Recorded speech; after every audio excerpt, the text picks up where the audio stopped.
Good morning. It's good to be with you this morning. Whether you are here in the sanctuary or whether you're watching from at home, it's good for all of us to be together. As we prepare for worship this morning for the final service of my 4-part Sabbatical Insights series, I offer these words by Tim Haley. May they help ground us and center our minds and our hearts for worship. Amid all the noise in our lives, we take this moment to sit in silence, to give thanks for another day, to give thanks for all of those in our lives who have brought us warmth and love, to give thanks for the gift of life. We know we are on a pilgrimage here, but a brief moment in time. Let us open ourselves here now to the process of becoming more whole, of living more fully, of giving and forgiving more freely, of understanding more completely the meaning of our lives here on this earth. Come and let us worship together.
The flaming chalice is the symbol of the Unitarian Universalist tradition, the liberal religious tradition to which this congregation belongs.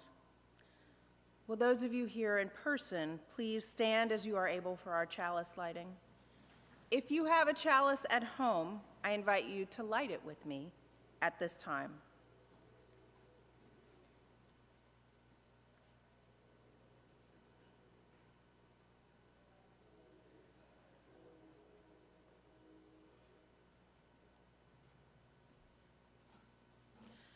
As we kindle this flame, we recommit ourselves to nurturing the spirits of one another and the common good of the world we share. May the light of this flame be welcoming to all who seek a liberal religious home.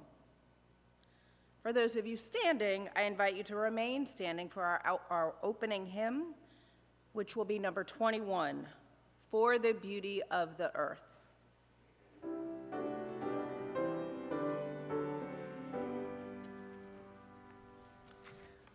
For the beauty of the earth, for the splendor of the skies, for the love which from our birth over and around us lies, source of all to the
If you're visiting us for the first time this morning, I offer you a special welcome.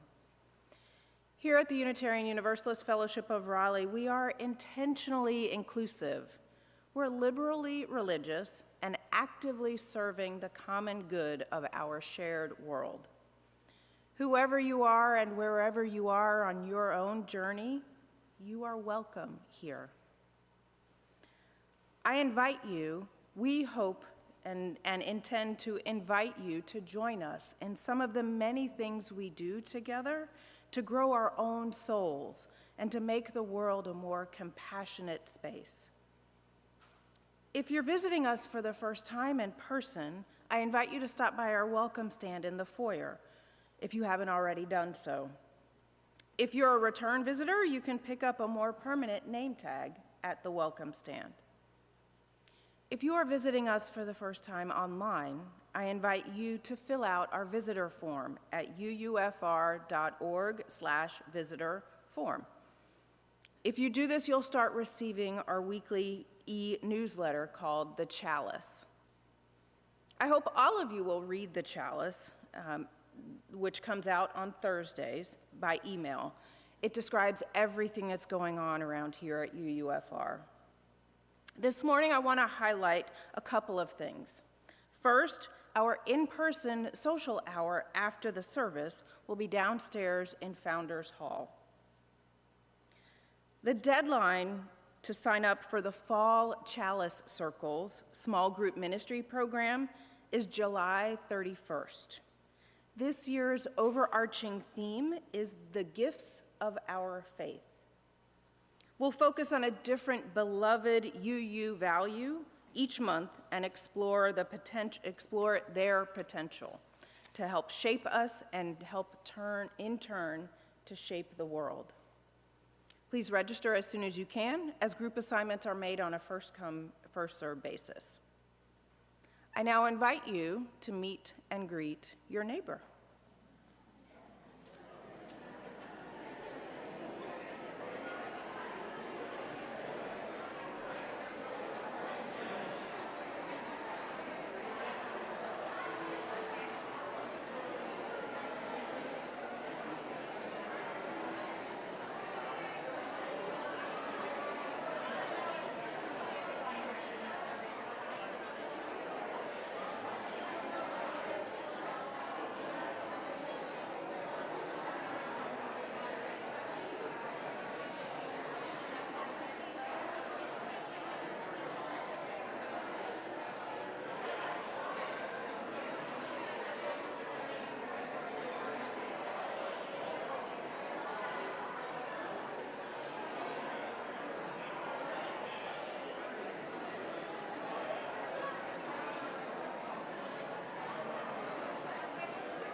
There will be lots of time to continue those conversations during social hour.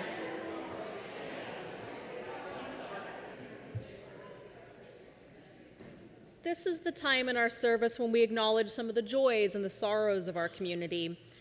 We do this because we believe that a joy shared is a joy made greater, and a sorrow shared is made easier to bear. Anyone is invited to email a joy or sorrow to joysandsorrows@uufr.org before 9 a.m. on Sunday. And anyone is also invited to light a candle, or if you wish, to fill out one of our cards so that your joy or sorrow can be read during the service. Donna Dorn shares the mixed joy and sorrow that her son, daughter-in-law, and 3 grandchildren are moving to Belgium to begin a new chapter in their lives. Yeah. Donna will miss them immensely, even as she's excited for them and proud of their tenacity and willingness to follow their dreams. She says, "Here's to life's adventures, big and small, and to the technology that allows us to keep in touch." As we hold this shared joy and sorrow in our hearts, and we reflect on the joys and sorrows and fears and hopes of our own lives, let's be together now for a time of stillness and silence, opening ourselves up to that spirit within us, between us, and amidst us, called by many names but known to every human heart, that leads us to a fuller, deeper, richer experience of life. And after the silence, we will sing hymn number 15, one of my favorites, The Lone Wild Bird. But for now, let's be together in stillness and silence.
The lone wild bird in lofty flight is still with thee, nor leaves thy sight.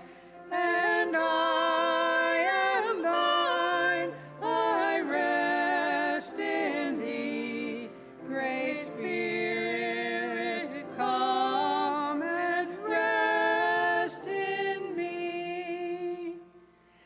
The ends of earth are in thy hand, the seas dark deep and far off land. And I am thine, I rest in thee, Great Spirit, come and rest in me.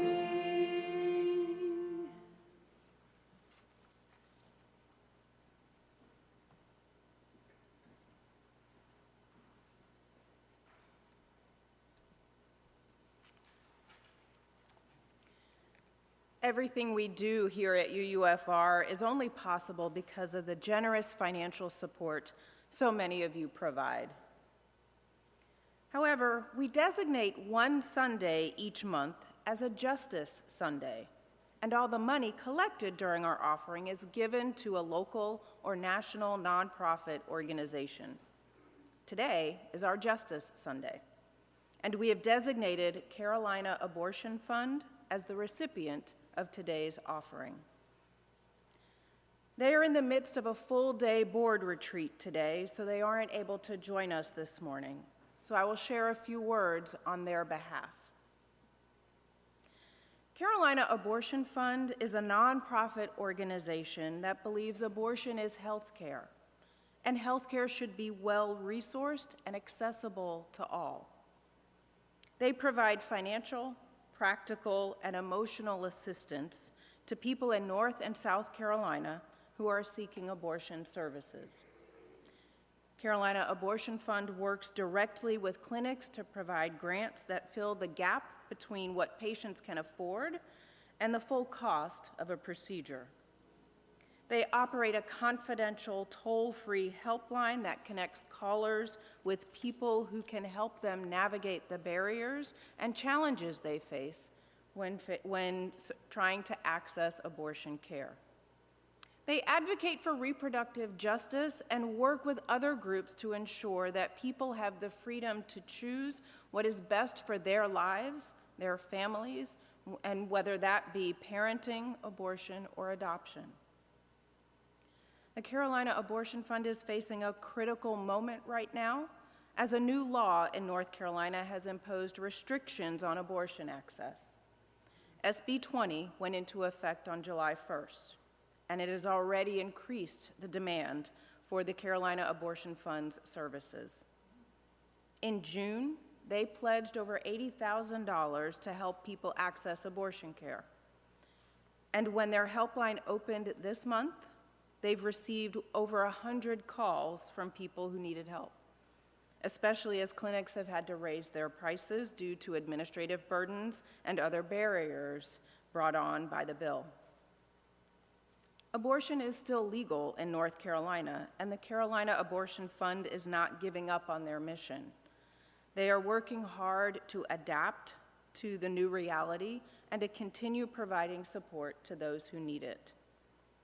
And this morning, we will have the opportunity to join them in assisting patients by donating to this vital network. If you would like to make a contribution this morning, we invite you to bring it forward and put it in one of our offering plates. You may also do so by using one of the methods on the screen. It's now time for our morning offering. Please be generous.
Our reading this morning is a poem by Robert Frost called The Road Not Taken.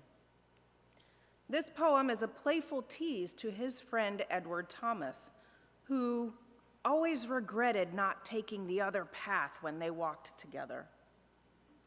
Catherine Robinson, a literary scholar, tells us that Frost was inspired by the yellow leaves of the birch and the alder trees in the forest.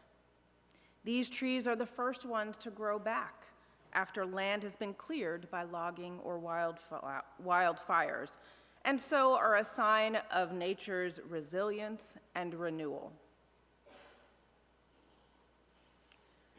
Two roads diverged in a yellow wood, and sorry I could not travel both and be one traveler, long I stood and looked down one as far as I could, to where it bent in the undergrowth. Then took the other as just as fair, and having perhaps the better claim, because it was grassy and wanted wear. Though as for that, the passing there had worn them really about the same. And both that morning equally lay in leaves, no step had trodden black. Oh, I kept the first for another day. Yet knowing how way leads on to way, I doubted if I should ever come back. I shall be telling this with a sigh. Somewhere ages and ages hence, two roads diverged in a wood, and I took the one less traveled by. And that has made all the difference.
let's imagine something together. Imagine that you are a minister. You're a minister taking a little break from your ministry. You've got a lot of delicious spare time and you're a total nerd, so you pick up a sci-fi novel. You expect to read about spaceships and aliens, but instead you find yourself reading about yourself. Okay, so maybe not yourself exactly, but you're definitely reading about someone eerily like you, someone who is also a minister and is also taking a little break from their work. Weird, right? That's what happened to me during my sabbatical. I opened Becky Chambers' A Psalm for the Wild book, the book that Wild built, the book that inspired this sermon series and my mini retreat class. And there I was, right there on the page. I had no idea when I picked up the book that it would mirror that particular moment in my life like that. And yet sometimes that's the magic of literature, right?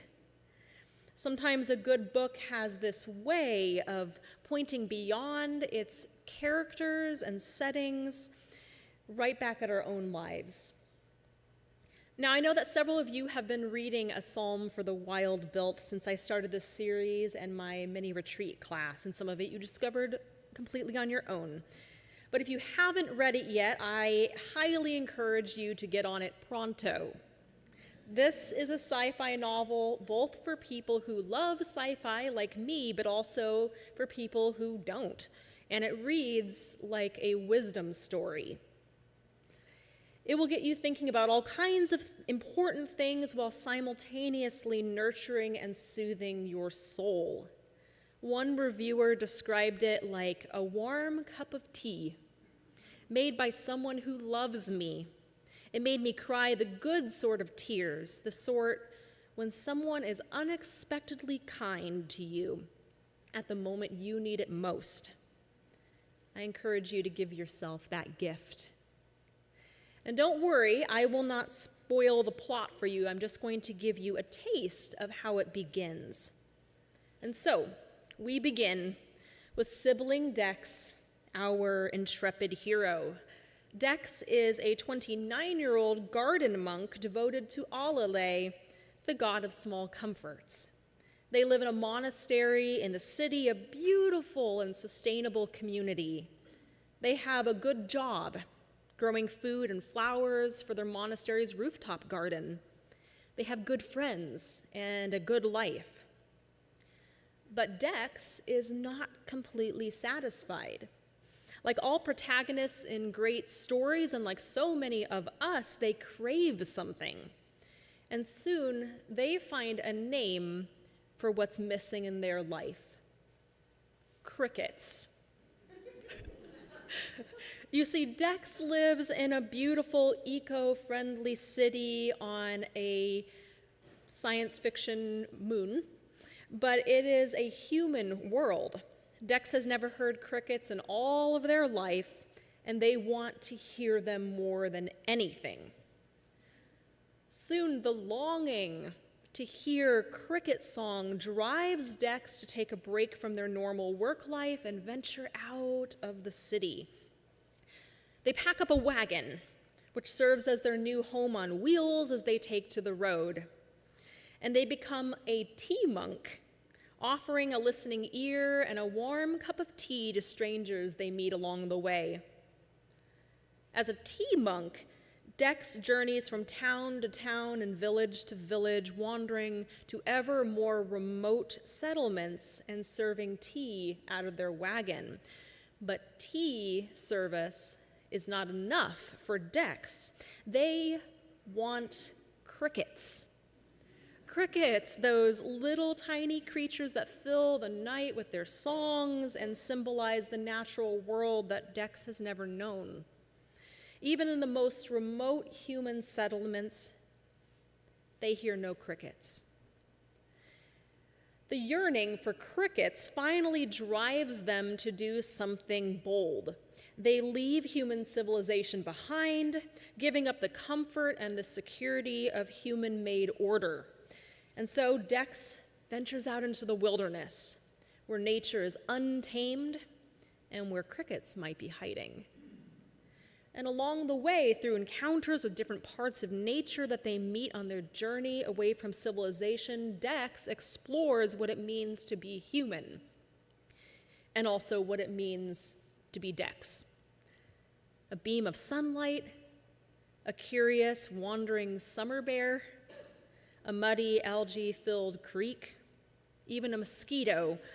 They all led to a deeper awareness of Dex's own needs, values, origins, and the limits of their understanding. Now, when I say that I read the book and I felt a connection to sibling Dex, do I mean that I want to ditch my everyday life and run off in a wagon to serve tea to people out in the woods, let alone bumble around in the untamed wilds? Okay, maybe a little, but not really. That would maybe make a pretty awesome sabbatical, but as a long-term thing, that's not my cup of tea. But I did connect with Dex's deep yearning for nature. I shared their longing to connect with something more primal than human society and our modern world. You know, sometimes this modern human world we have created absolutely exhausts me. And maybe you feel the same now and then. We are bombarded from every direction by demands that don't so much serve us as the interests of capitalism, consumerism, and conformity. There's the pressure to participate in systems that exploit so many people for the benefit of an ever-shrinking few, soul draining. There's the constant inundation with news stories telling us what we should pay attention to and care about, mind-numbing. And there's the barrage of advertisements and Facebook algorithms designed to manufacture a desire within us for Temu's cheap plastic crap. Soul erasing. Just as these demands can damage the earth, devastating ecosystems to meet the needs and wants of human society, they can also drain the life from us. These constant demands can alienate us from our highest values, our deepest needs, and our truest selves. They co-opt our attention at every turn, our thought processes and our desires, and make us lose touch with what we really believe, what we really long for, and who we truly are. So yeah, like Dex, I felt a pull to get out of busy and noisy city life and connect with something more natural. Something that isn't shaped by the engineering challenges of housing and feeding a massive population of people at the expense of other beings on the planet. I didn't yearn to hear cricket songs exactly, but my metaphorical cricket, if you will, manifested as a longing to see creeks, not roads, and branches, not power lines. And I wanted to hear the wind, not the distant drone of a neighbor's television. I wanted nature. But I didn't want to just connect with the natural world beyond human society. We are part of nature, even though we sometimes think and act like we are not. So I wanted to connect with the nature inside of myself. Now, I'm not sibling Dex. I have no wagon. I'm way too chicken to just waltz off alone into the backcountry. And I'm not about to chase a near mythical science fiction cricket while being eaten alive by very real mosquitoes. No, thank you. But I can still experience nature without the risk of being devoured by it. So, during my sabbatical, I went camping in a nice cabin at a very comfy urban farm, which was perfect for me at that time. But I also tried something a little bit closer to home. You see, I took an online class about eco-spirituality, and it gave me this wonderful tool to reconnect with nature, whether I was out in the woods or I was at home in my own neighborhood. The instructor called the tool soul tracking. It's a simple but powerful practice. Go for a walk and let the natural things around you guide you to your inner self. It doesn't matter if it's a whole forest or a single flower. You can find nature anywhere, even in the city. And the important thing is to pay attention to how nature reflects your soul. Soul tracking is a tool that comes to us from ecotherapy. According to ecotherapists, there are parts of our being that direct our attention outward in search of their reflections in the world around us. The natural beings and objects that we encounter outside of us act as symbols for our inner realities. And of course, they have their own realities too. But for the purpose of this particular exercise, we look at nature in search of metaphors that resonate with our personal emotions and our experiences. And then by exploring those symbols, we can process our inner realities and express them. And this may sound kind of complex, but it's really pretty simple to do.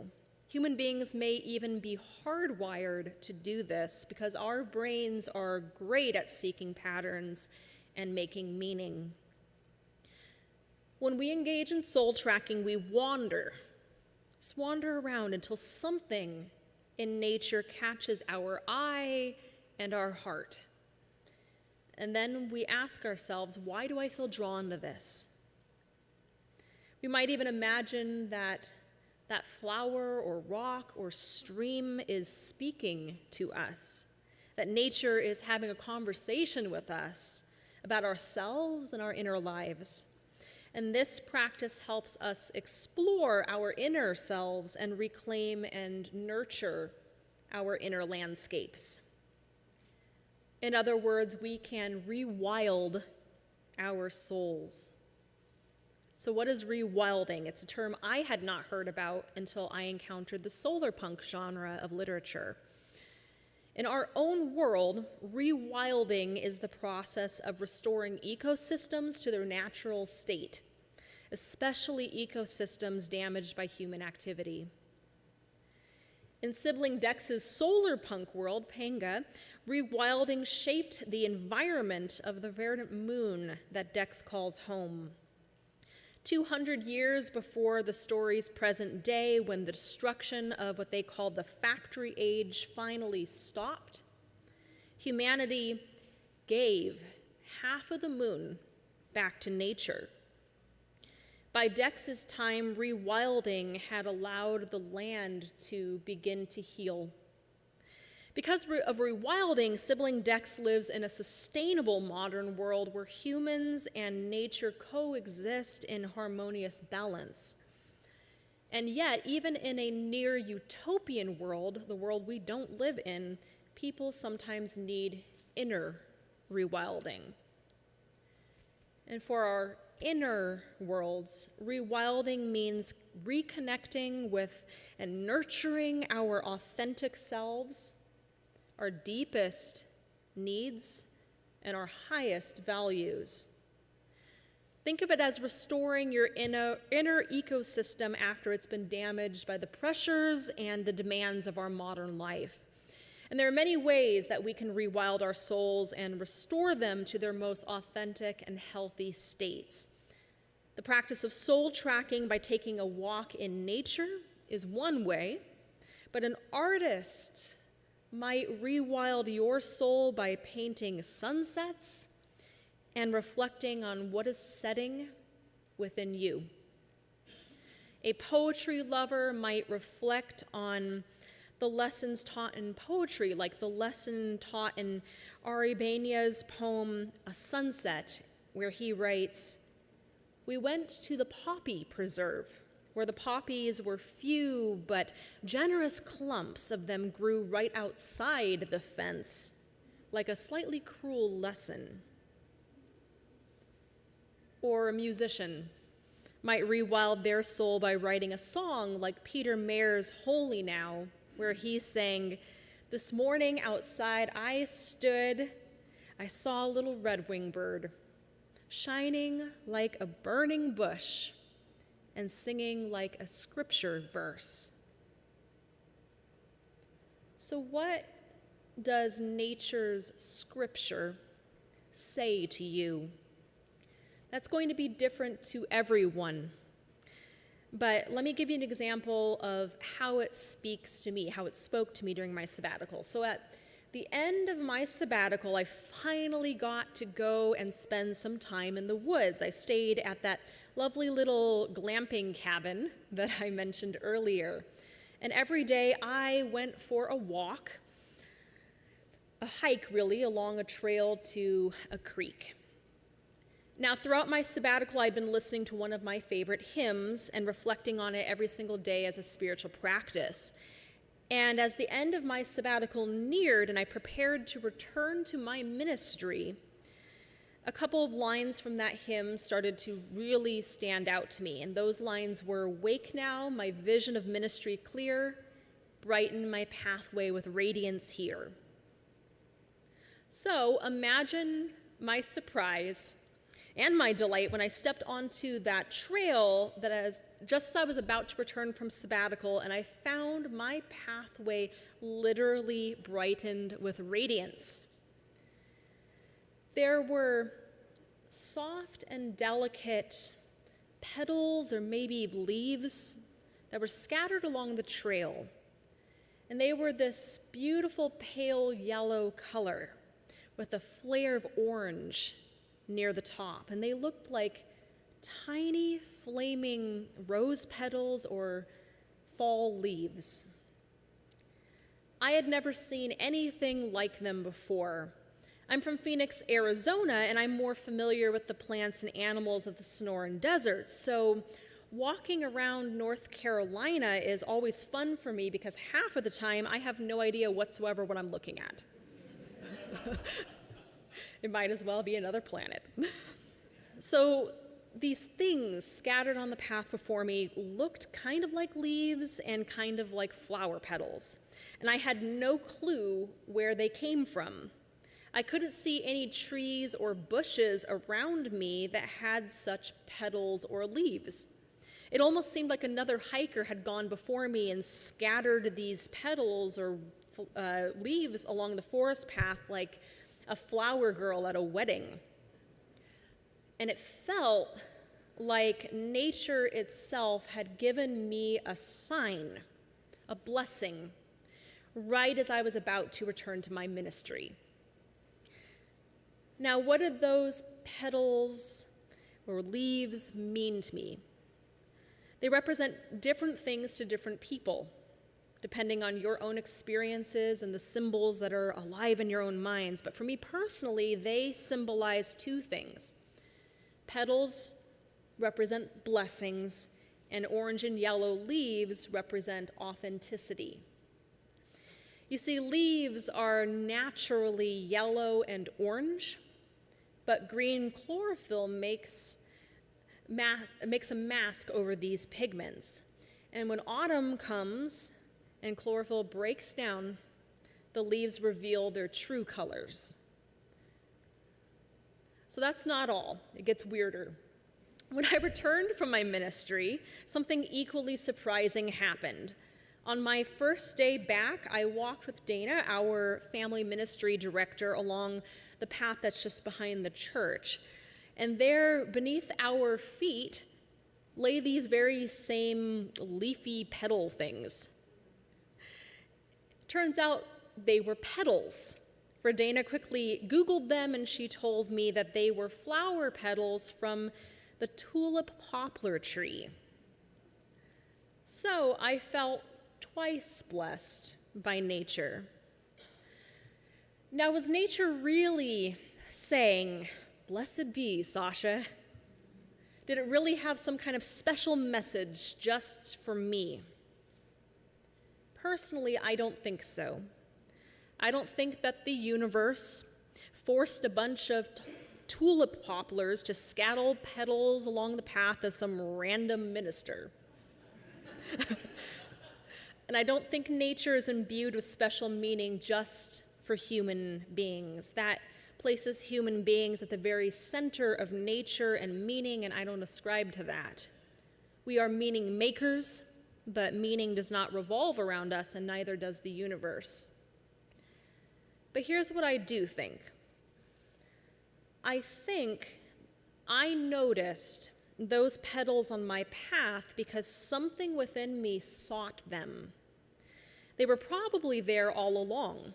I've probably passed by them hundreds of times before that. But now, something in me was looking for blessing and affirmation, and maybe even permission to be my authentic self. And so I found it in nature. And yet, at the same time, I'm reminded of Symphony of Science's song, "We Are All Connected," which strings together these quotes by Neil deGrasse Tyson, Richard Feynman, Carl Sagan, and Bill Nye into this beautiful reflection on our connection to nature, saying, we are all connected to each other biologically, to the earth chemically, and to the rest of the universe atomically. I think nature's imagination is so much greater than man's. She's never going to let us relax. The cosmos is also within us. We're made of star stuff. We are a way for the cosmos to know itself. The molecules in my body are traceable to phenomena in the cosmos, and that makes me want to grab people and in the street and say, have you heard this? And finally, from Carl Sagan, across the sea of space, the stars are other suns. We've traveled this way before, and there is much to be learned. And finally, I'm reminded of Starhawk's version of the Charge of the Goddess from neo-pagan tradition, which begins with a call to the human soul from the beauty of the green earth, and ends with the words, "And you who seek to know me, know that your yearning and seeking will avail you not unless you know the mystery, that if that which you seek you find not within you, you will never find it without. For behold, I have been with you from the beginning, and I am that which is attained at the end of desire." So friends, there is a whole lush world of meaning and wisdom within you that is longing for exploration and nurture. As you discover your own inner landscapes, may you find the path before you scattered with flame-bright petals. May you feel nature's blessings shine down upon your deepest, most authentic self. And may your own inner light radiate forth to heal and restore the world. Amen. Blessed be. May it be so. And now please rise and embody your spirit. We're going to sing our closing hymn, number 100, I've Got Peace Like a River.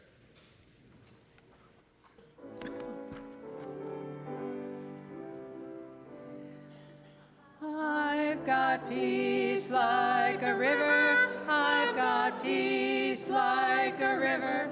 I've got peace like a river in my soul. I've got peace like a river. I've got peace like a river. I've got peace like a river in my soul, in my soul. I've got joy like a fountain. I've got joy like a fountain. I've got joy like a fountain in my soul. I've got joy like a a fountain. I've got joy like a fountain. I've got joy like a fountain in my soul, in my soul. I've got love like an ocean. I've got love like an ocean. I've got love like an ocean in my soul. I've got love like an ocean. I've got love like an ocean. I've got love like an ocean in my soul, in my soul. I've got pain like an arrow. I've got pain like an arrow. I've got pain like an arrow in my soul. I've got pain like an arrow. I've got pain like an arrow. I've got pain like an arrow in my soul, in my soul. I've got tears like the raindrops. I've got tears like the raindrops. I've got tears like the raindrops in my soul. I've got tears like the raindrops. I've got tears like the raindrops. I've got tears like the raindrops in my soul, in my soul. I've got strength like a mountain. I've got strength like a mountain. I've got strength like a mountain in my soul. I've got strength like a mountain. I've got strength like a mountain. I've got strength like a mountain in my soul, in my soul. Please be seated. It is time now to bring our time of worship to a close, but as we extinguish this chalice flame, its light will continue to burn in our hearts. As we go out into our daily lives, I leave you with this blessing, adapted from Gaelic runes. Deep peace of the running wave to you. Deep peace of the flowing air to you. Deep peace of the quiet earth to you. Deep peace of the shining stars to you. Deep peace of the infinite peace to you. Amen. Blessed be, and go in peace.